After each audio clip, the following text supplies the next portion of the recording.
اعوذ باللہ من الشیطان اللعین الرجیم بسم اللہ الرحمن الرحیم الحمد للہ رب العالمین والصلاة والسلام علی اشرف الانبیاء والمرسلین وعلی آلہ الطیبین الطاہرین المعصومین المنتجبین ولعنۃ اللہ علی اعدائہم اجمعین.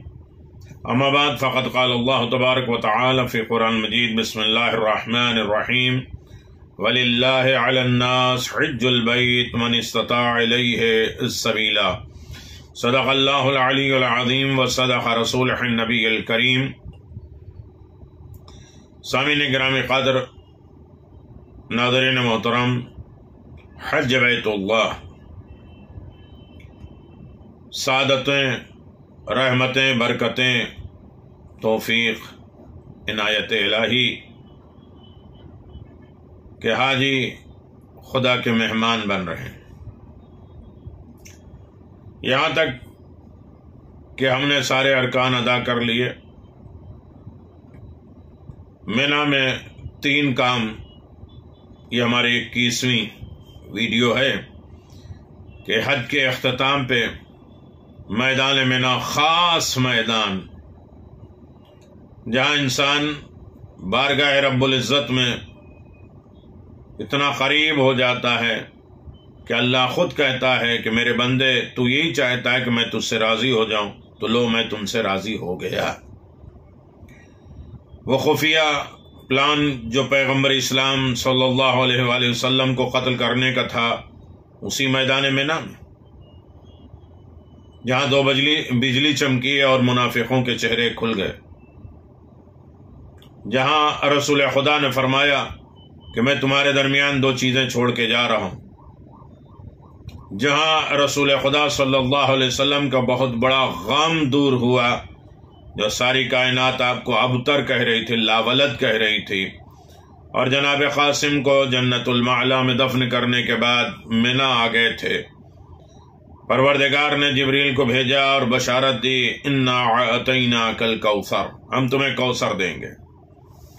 یعنی یہ وہ میدان ہے جہاں قربانیوں کی جگہ ہے، اور عطائے الہی اور اپنے حبیب سے محبت اور پیغمبر اپنے جانے کا انتظام اور اپنے جاتے ہوئے دین اور اسلام کی تمام باغڈور جناب سیدہ کے ذریعے امیر المومنین تک پہنچایا. جناب سیدہ سلام اللہ علیہ نے نبوت کو اور امامت کی طرف موڑ دیا. بہترین وسیلہ اور درمیان میں نبوت اور امامت کے درمیان میں رابطہ پیدا کرنے والی شخصیت، ساری کائنات، سارا دین، سارا مذہب جناب سیدہ سلام اللہ علیہ سے ہے. میدان مینا کی بڑی خصوصیت ہے، جب انسان 2 رات 3 دن تقریباً مینا میں گزارے گا تو اس کی اہمیت، اس کے اعمال، اس کے دعا، اس کے مناجات، مانگنے کا طریقہ، دینے والے کا شکریہ، وہ ادا کیا جائے گا. اب ہم 11 اور 12 ذی الحجہ کے درمیانی رات میں پہنچ گئے. مینا میں پہنچنے کے ساتھ، سورج نکلنے کے ساتھ 10 ذی الحجہ کو ہم نے بڑے شیطان کو کنکری ماری. اس کے بعد ہماری قربانی ہوئی. قربانی کے شرائط آپ سن چکے ہیں. پھر اس کے بعد ہمارا حلق ہوا، سر کے بال یا تقصیر کرنے کے بعد ہمارا احرام اتر گیا. نماز عید، دعا، مناجات، تکبیرات، یہ سب چیزوں میں مشغول ہو گئے. اب یہاں تک کہ رات آ گئی.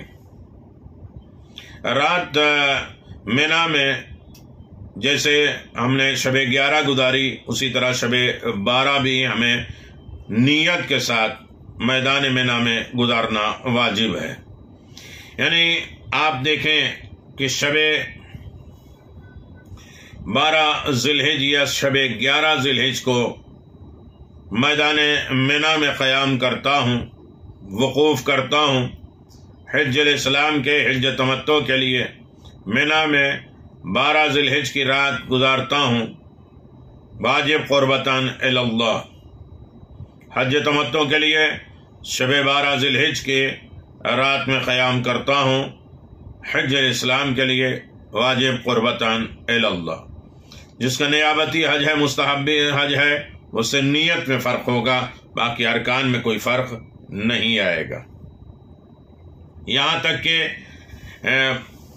جب انسان رات گزار لے تو 12 ذی الحج یعنی 11 ذی الحج کی طرح، جس طرح صبح میں پہلے چھوٹے پھر درمیانی اور پھر بڑے شیطان کو کنکری ماری گئی، اسی طرح 12 ذی الحج کو بھی پہلے چھوٹا پھر مجھلا پھر بڑا شیطان کو کنکری ماریں گے۔ نیت وہی ہے، یعنی 12 ذی الحج کا عمل کہ میں اپنے حج الاسلام کے حج تمتع کے لیے 12 ذی الحج کو چھوٹے شیطان کو 7 کنکری مارتا ہوں یا مارتی ہوں، واجب قربتاً الی اللہ یا قربتاً الی اللہ۔ میں اپنے حج الاسلام کے حج تمتع کے لیے 12 ذی الحج کو درمیانی مجلے بیچ والے شیطان کو 7 کنکری مارتا ہوں یا مارتی ہوں، واجب قربتاً الی اللہ۔ میں اپنے حج اسلام کے حج تمتع کے لیے 12 ذی الحج کو بڑے شیطان کو 7 کنکری مارتا ہوں یا مارتی ہوں، واجب قربتاً الی اللہ۔ اب رہا مسئلہ مینا کے ارکان ہمارے ادا ہو گئے۔ 12 ذی الحج کو کنکری مارنے کے بعد ظہر تک میدان مینا میں رہنا واجب ہے۔ ظہر سے پہلے آپ میدان مینا چھوڑ نہیں سکتے، لہذا مینا میں گزارنا، 12 ذی الحج کو زوال سے پہلے مینا میں گزارنا، زوال کے وقت مینا میں گزارنا واجب ہے۔ ظہر کے بعد مینا چھوڑنے کی اجازت ہے، مغرب تک اگر مینا سے باہر نہیں آئے ہیں، اگر کوئی ایسا مسئلہ ہو گیا، کوئی ایسی پریشانی دشواری رکاوٹیں ہو گئیں جس میں مسائل بیان کیے ہیں، کون لوگ 13 تاریخ کو رہیں گے، ان تمام مسائل پر غور کرنا ہے۔ لیکن خاص طریقے سے اگر مغرب تک انسان مینا سے نہیں نکل پایا تو پھر وہ رات وہیں پھر قیام کرے گا کہ شب 13 ذی الحج کو قیام کرتا ہوں میدان مینا میں حج تمتع حجۃ الاسلام کے لیے، واجب قربتاً الی اللہ۔ پھر 13 ذی الحج کو تینوں شیطان، چھوٹا درمیانی بڑا شیطان کو کنکری مار کے پھر ظہر کے بعد اسے نکلنا ہوگا۔ پھر تینوں شیطان کو کنکری مار کے وہ مینا سے نکل سکتا ہے۔ حج کے واجبات میں سے یہ اہم ترین واجب تھا جو میدان مینا ہو گیا۔ اب یہاں 2 مسئلے ہیں خاص طریقے سے۔ شب 11 ذی الحج کو جو آپ نے نیت کیا ہے، مغرب سے رات گزارنے کی نیت کی ہے، تو اس میں یہ ہے کہ آپ آدھی رات کے بعد مکہ جا سکتے ہیں۔ وہ بھی کس کے لیے؟ ہوٹل میں آرام کرنے کے لیے نہیں، نہانے دھونے کے لیے نہیں، خانہ کعبہ کے ارکان۔ ابھی ہمارے اوپر کتنی چیزیں واجب ہیں؟ ہمارے اوپر ایک حج کا طواف ہے، جسے حج زیارت کرتے ہیں، جو خدا بند عالم کے گھر کی زیارت کے لیے گئے ہیں، جیسے حج نیابتی کہتے ہیں، لیکن خاص طریقے سے حج کا طواف خانہ کعبہ، حج بیت اللہ، حج طواف حج، یہ ایک نماز طواف، 2 سعی، 3 نماز طواف النساء، 4 نماز طواف النساء، 5 یہ ارکان ہمیں کرنا ہے۔ اور اس میں چاہے آپ آدھی رات گزرنے کے بعد جا کے اعمال کر کے صبح جو ہے وہ کنکری مارتے ہوئے اپنے خیمے میں آ جائیں، تو یہ بھی ایک طریقہ ہے کہ آدھے رات سے۔ جبکہ ہمارا حج شروع کیسے ہوتا ہے کہ لبیک سے شروع ہوتا ہے، رمی جمرہ پہ ختم ہو جاتا ہے، تینوں شیطان کو کنکری ماریں، حج کمپلیٹ، یعنی اسی کے درمیان میں ہمیں طواف بھی کر لینا ہے، نماز طواف بھی پڑھنا ہے، سعی کرنا ہے، اور اس کے بعد واپس جانے کے بعد یہ سارے ارکان ہو گئے۔ اب طواف النساء اور نماز طواف النساء رہ جائے گی۔ حاجی کے ذمے میں مکے میں عمل ہے کہ خانہ کعبہ کا طواف ہے، طواف حج یا طواف زیارت، اس میں بھی یہ نیت کریں گے کہ میں اپنے حج اسلام کے حج تمتع کے لیے خانہ کعبہ کا طواف کرتا ہوں یا کرتی ہوں، واجب قربتاً الی اللہ۔ اس طواف کی نماز کے لیے ہے کہ میں اپنے حج اسلام کے حج تمتع کے لیے خانہ کعبہ کا طواف کرتا ہوں یا کرتی ہوں، واجب قربتان اللہ، طواف خانہ کعبہ، نماز طواف خانہ کعبہ ہو جانے کے بعد پھر آپ زمزم پئیں، دعا مانگیں۔ زمزم کی بھی بڑی خصوصیت ہے، 100 نام ہے، اور کن کن مسائل کا حل ہے زمزم، انشاءاللہ آگے کی ویڈیو میں آئے گی۔ اور خاص طریقے صفا مروہ کے درمیان میں اب سعی ہے، وہ بھی نیت کے ساتھ، میں اپنے حج اسلام کے حج تمتع کے لیے صفا مروہ کے درمیان میں سعی کرتا ہوں یا کرتی ہوں، واجب قربتان اللہ۔ یہ سعی لباس احرام میں نہیں ہوگا، لیکن ابھی گورنمنٹ نے کہا کہ اگر کہہ دیا کہ آپ خانہ کعبہ میں جا ہی نہیں سکتے بغیر احرام کے لباس پہنے، تو بغیر نیت کے وہ احرام کا لباس آپ لپیٹ لیں گے، اور یہ طواف اور نماز طواف اور سعی اور طواف النساء، نماز طواف النساء، یہ بغیر احرام کے، یعنی احرام یعنی نیت، احرام یعنی 24 چیزیں اپنے اوپر حرام کر لینا، یہ ایک ٹاول ہے۔ جب تک نیت نہیں کریں گے، تلبیہ نہیں پڑھیں گے، تو یہ احرام نہیں ہوگا۔ لیکن اگر گورنمنٹ کہتی ہے کہ بغیر کپڑے کے، احرام والے کپڑے پہنے بغیر ہم کعبے میں نہیں جانے دیں گے، تو انسان وہاں پہن کے جائے گا، لیکن اسے احرام نہیں ہے، یعنی احرام پہننا ضروری نہیں ہے۔ اسے سعی کے بعد تقصیر بھی نہیں ہے، سعی کر لیا 7 چکر، صفا میں مروہ، مروہ سے صفا، اور پھر اس کے بعد صفا سے مروہ، اور مروہ سے صفا، پھر اس کے بعد صفا سے مروہ، مروہ سے صفا، صفا سے مروہ جانے کے بعد ختم ہو گیا۔ اب اس کے بعد طواف النساء ہے۔ میں اپنے حج اسلام کے حج تمتع کے لیے طواف النساء کرتا ہوں یا کرتی ہوں، واجب قربتان اللہ۔ اس میں بھی وہی کام ہے، 7 چکر، 2 رکعت نماز۔ اور طواف کے شرائط کیا ہے؟ 4 چکر سے پہلے اگر وضو ٹوٹ گیا، باطل ہو گیا، نکل گئے، تو دوبارہ کرنا پڑے گا، اور 4 کے بعد اگر ہمارا وضو ٹوٹا ہے تو ہمیں اسے کنٹینیو کرنا پڑے گا وضو کے بعد۔ طواف میں طہارت شرط ہے، نماز میں طہارت شرط ہے، قرات شرط ہے، اور اس کے تمام جو ہے وہ واجبات اور رکن نماز کا علم ہونا ضروری ہے۔ اعمال مکہ کی کچھ وضاحتیں میں آپ کی خدمت میں کر دوں کہ اعمال مکہ جس طرح عمرہ تمتع میں آپ نے طواف کیا ہے، اس کے بعد نماز پڑھی تھی، اسی طرح دونوں طواف اور ان کی نماز پڑھیں گے۔ اسی طرح وہ آپ طواف کریں گے، طواف حج، طواف النساء، وہ طواف کریں گے، دونوں کی نماز پڑھیں گے۔ صرف نیت کا فرق ہوگا۔ یہ معاملہ سعی کا بھی ہے کہ انسان جو ہے وہ سعی کر لے اور نیت کے ساتھ طواف النساء، اور اس کے بعد جس طریقے سے مردوں پر واجب تھی، عورتیں مرد کے لیے اور مرد عورتیں کے لیے، وہ سب حلال ہو جائیں گی۔ یعنی خاص طریقے سے یہ سارے اعمال جو ہے وہ آپ احرام کی حالت میں نہیں کریں گے، لیکن اگر لباس اوڑھنا پڑا، احرام کے ادر کپڑا پہننا پڑا، تو آپ پہن لیں گے، لیکن وہ احرام نہیں ہوگا۔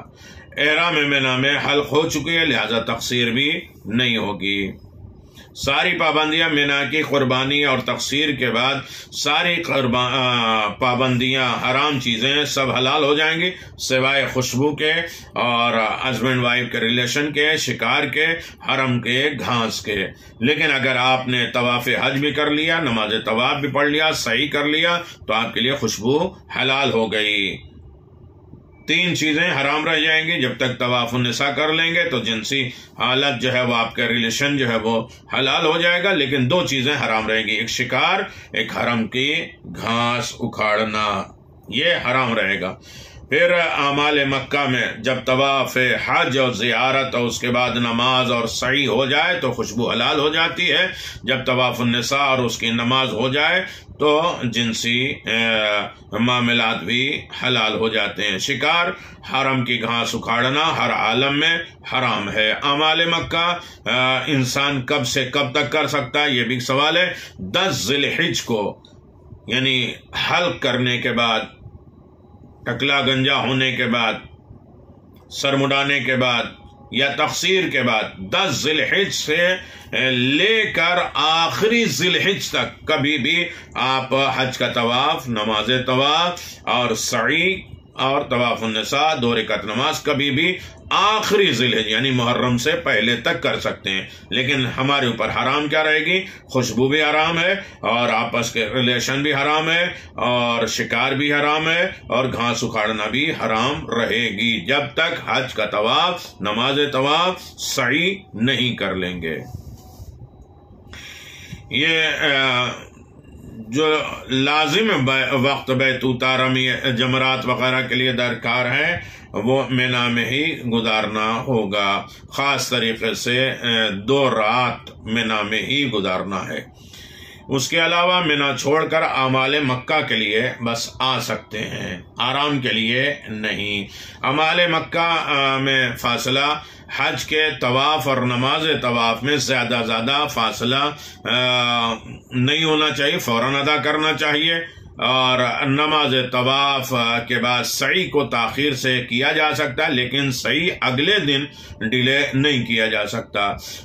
3 کام فوراً کرنا ہے، طواف، نماز طواف، تھوڑی دیر اگر آرام کر کے انسان سعی کر لے اور پھر اس کے بعد مینا آ جائے تو اس کے لیے کافی ہے۔ سعی کے بعد طواف النساء کو تاخیر سے بھی کیا جا سکتا ہے، یہ تاخیر چند دن کی بھی ہو سکتی ہے، چند سال کے بھی ہو سکتے ہیں، اور اس کی نماز نہ ادا ہو جائے جب تک طواف النساء اور نماز نہ ادا ہو جائے۔ شوہر کے لیے بیوی اور بیوی کے لیے شوہر، دنیا کائنات کی تمام عورتیں ایک دوسرے کے لیے حرام ہوں گی، اور ہر کائنات کے تمام مرد حرام ہوں گے، یعنی یہاں تک کہ حوران جنت بھی حرام ہوگی۔ طواف النساء یہ طواف حج عتیق ہے، قرآن مجید کا اس کا ذکر ہے۔ طواف النساء کی بڑی فضیلت ہے، اور بہت مسائل پیدا ہو جاتے ہیں جو انسان طواف النساء نہیں کرتا ہے، نسلیں برباد ہو جاتی ہیں، نسلیں خراب ہو جاتی ہیں، اور پھر اہل بیت علیہ الصلوۃ والسلام کے وہ دشمن ہو جاتے ہیں۔ طواف النساء اور اس کی نماز میں زیادہ فاصلہ بھی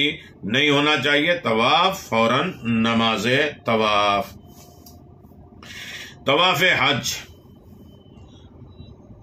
آپ کر رہے ہیں، نماز طواف فوراً کریے، فاصلہ نہیں ہے، کل پر نہیں ٹال سکتے۔ سعی ہے اور طواف النساء میں فاصلہ ہو سکتا ہے، طواف النساء اور طواف النساء میں بالکل فاصلہ نہیں ہو سکتا۔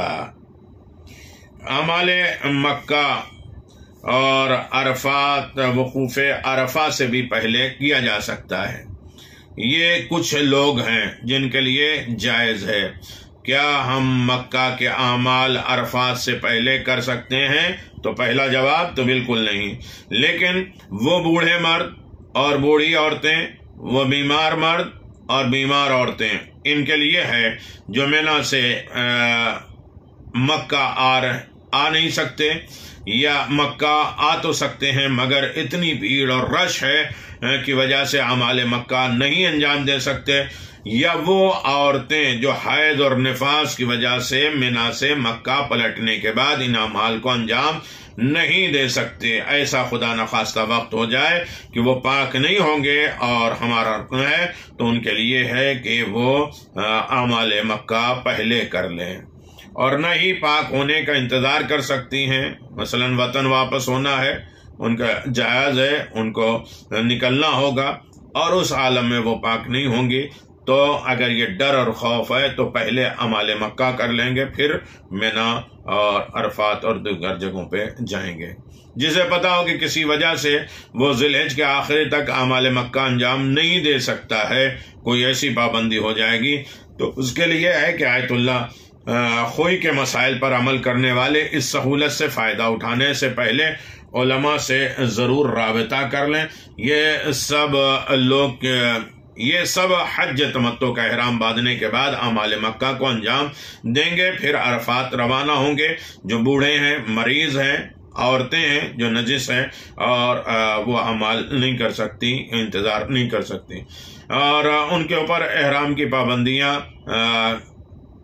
رہیں گی، سوائے شکار اور حرم کے گھاس اکھاڑنے کی ساری پابندیاں قربانی اور حلق کے بعد ان کی ختم ہو جائیں گی۔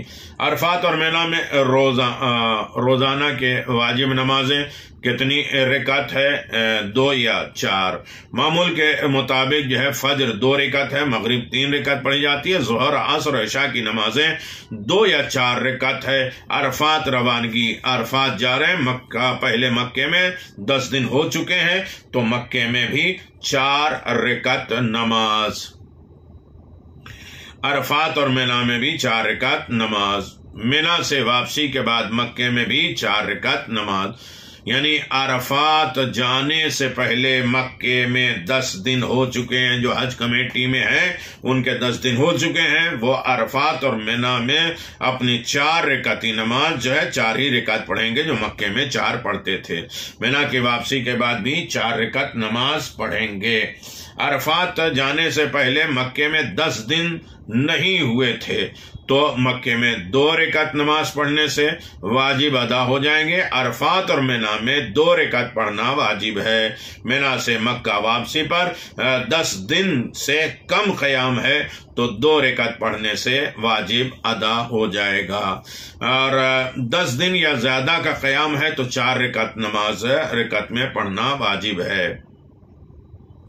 مومنین کرام، یقیناً اللہ تبارک و تعالیٰ نے بہت بڑی دولت دی ہے حج بیت اللہ کرنے کی۔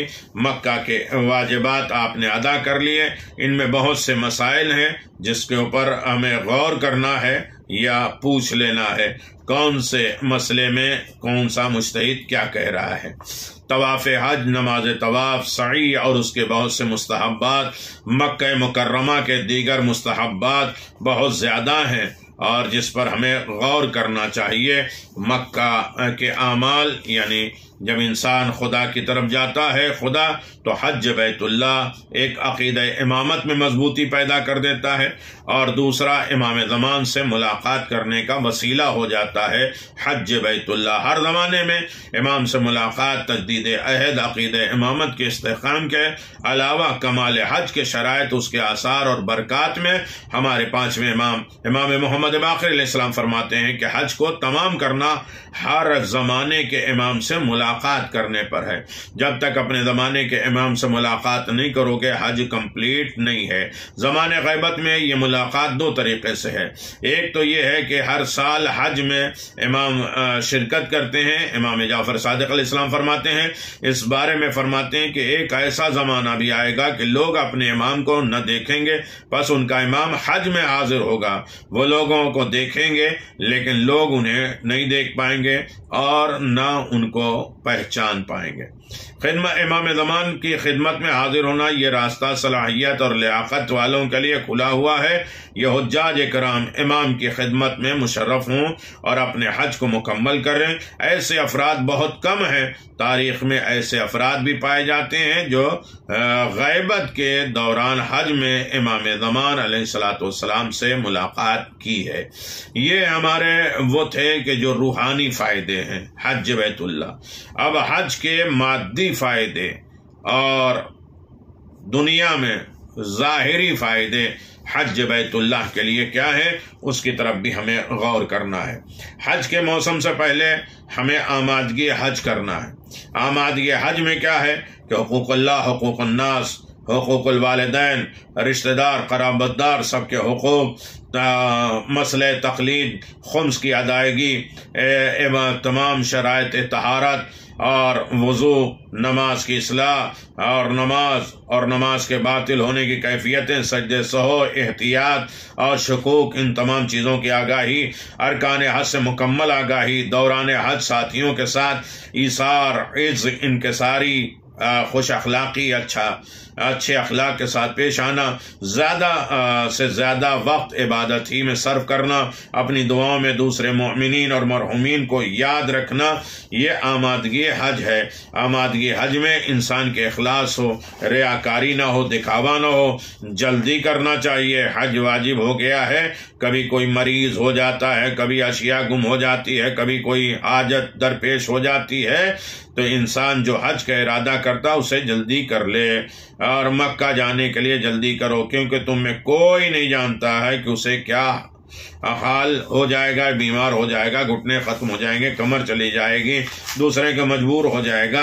اور حج کے تمام مناسک کو یاد رکھنا، جس طرح جناب جبریل نے جناب آدم کو، جناب ابراہیم کو حج کے بیت اللہ کے تمام ارکان یاد کرائے۔ اور خاص طریقے سے حج سے جانے سے پہلے انسان اپنے مال کو پاک طیب طاہر کر لے۔ 4 چیزیں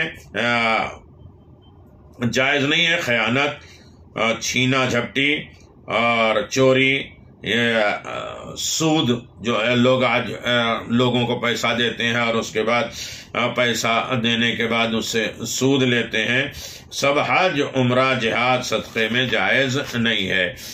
زاد راہ کی نہایت پاکیزگی کہ انسان جو بھی لے کے جا رہا ہے وہ اس میں طہارت اور شرط ہونا چاہیے، یعنی میانہ خرچی پسند ہو، بلکہ حج میں خرچ کرنا بہتر عبادت ہے خدا کے نزدیک، درمیانی، نہ اسراف ہو نہ کنجوسی ہو، اور خاص طریقے سے انسان حلال روزی حاصل کرنے والے خرچ میں درمیانہ اختیار کریں تو نیکی کو مقدم کریں، مومن پر رحمت نازل فرمائے۔ ہر نعمت کا صاحب نعمت سے سوال ہوگا سوائے جہاد کے اور حج بیت اللہ اور زیارت ائمہ معصومین علیہم الصلوۃ والسلام سے۔ جو نیکی کر لی ہے اسے نہیں۔ خاص طریقے سے انسان اصلاح نیت اور اخلاص عمل میں اور تصحیح اعمال کی شناسی، دوست احباب، طلب حلالیت، اپنے آپ کو لوگوں سے پاک کرا لینا، اور خاص طریقے سے غسل، لا حول ولا قوت الا باللہ، صادق، صلوات، طہارت دل اور شرح صدر اور دل کا نور، حفظ، ثنا، آفت، معدہ، سورہ، اخذ، عرض، سماوی، فتاوی، یہ ساری چیزیں ہیں۔ استغفار، تسبیح، تحلیل، تکبیر، صلوات، مناسک سے آگاہی، خرچ کی حفاظت، اپنے مال کی حفاظت کرنا، حج سے پہلے مکے میں قیام کرنا، حج کے ثواب میں دوسرے کو شریک کرنا، ائمہ معصومین کی نیابت میں طواف کرنا۔ خاص طریقے سے امام جعفر صادق علیہ الصلوۃ والسلام فرمایا، ہشام ابن حکم سے سوال کیا، اس شخص نے اپنے حج میں باپ، بھائی، اپنے رشتہ دار کو شریک کرتا ہے؟ امام نے جواب میں فرمایا، اس صورت میں اس کے حج کے مانند تیرے لیے بھی حج لکھا جائے گا اور صلہ رحمی کا باعث تیرے اجر میں اضافہ ہوگا۔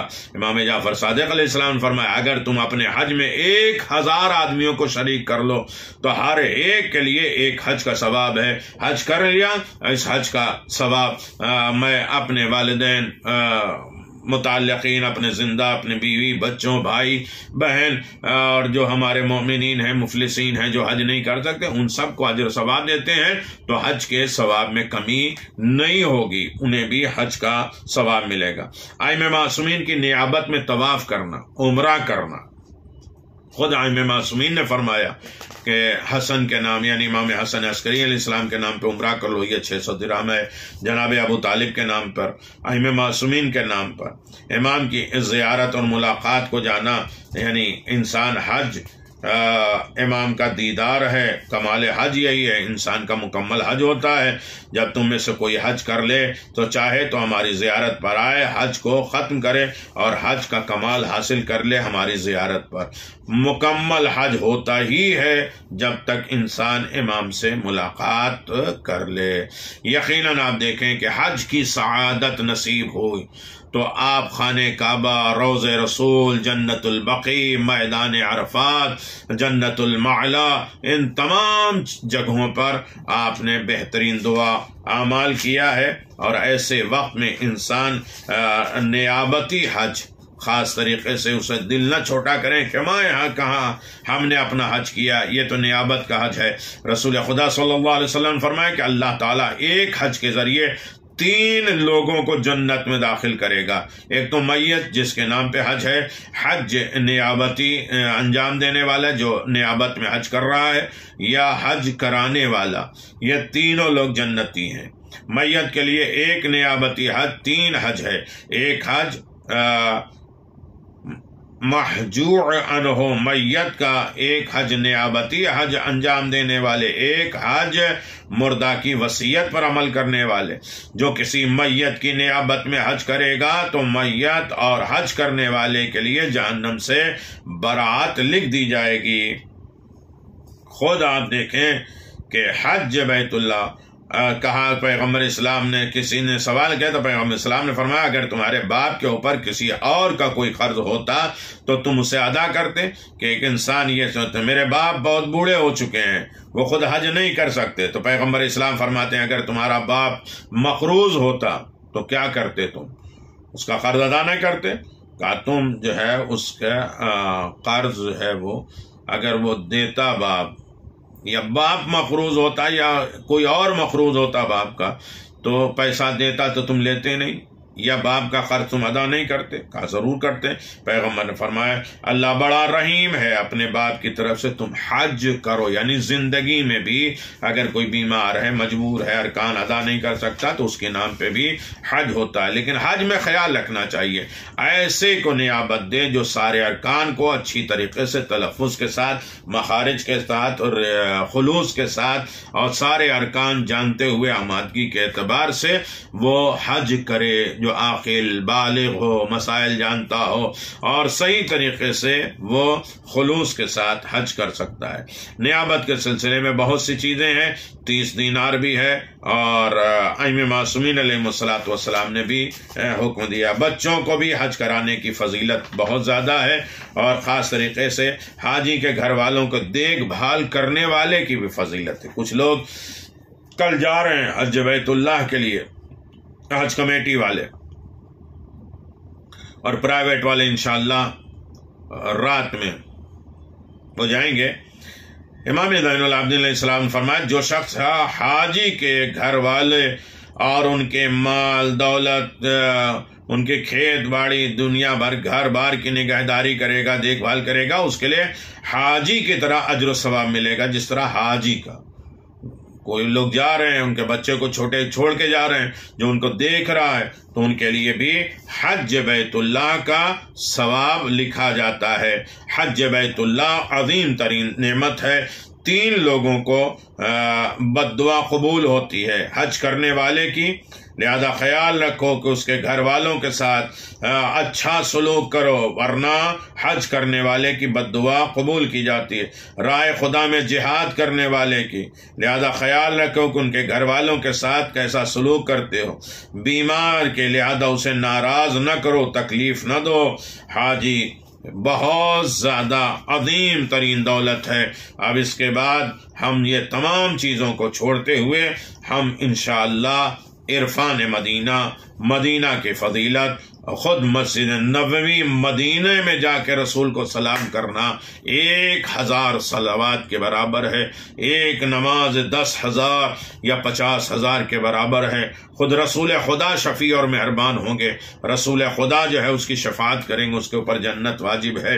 جو دیار رسول میں جاتا ہے اور رسول اسلام کو سلام کرتا ہے اور رسول اسلام کو راضی کرتا ہے، خاص طریقے سے جنت البقیع اور جناب سیدہ اہل بیت کے گھرانے، ان تمام جگہوں پر جانے کے بعد انسان کے اندر ایک خوشی ہوتی ہے کہ وہ حج کمپلیٹ کرتا ہے، حج کا کمال مکمل کر لیتا ہے۔ جو انسان حج بیت اللہ مکمل کر لے اور ائمہ معصومین سے ملاقات نہ کرے، رسول نے فرمایا جو حج کرے میری زیارت کو نہ آئے اس نے مجھ پر جفا کیا، ظلم کیا، اور جو میری زیارت کرے اور میرے چچا حمزہ کی زیارت نہ کرے اس نے مجھ پر ظلم کیا۔ لہذا مدینہ سب سے اہم ہے۔ رسول خدا صلی اللہ علیہ وسلم سے پوچھا گیا مکہ افضل ہے یا مدینہ؟ تو پیغمبر نے فرمایا مدینہ۔ اللہ اکبر۔ ہم سب کو صحیح طریقے سے اصلاح کے ساتھ حج کرنے کی توفیق عطا فرما، ایک دوسرے سے کنیکٹ رہیں، مسائل بار بار جانیں، اور خاص طریقے سے اپنے مرحومین کو، اپنے زندوں کو ہر عالم میں یاد رکھیں۔ انشاءاللہ بہترین اجر و ثواب دینے والا پروردگار ہے، ہمارے حج کے بھی عظیم ترین اجر و ثواب پروردگار عنایت فرمائے۔ والسلام علیکم ورحمۃ اللہ وبرکاتہ۔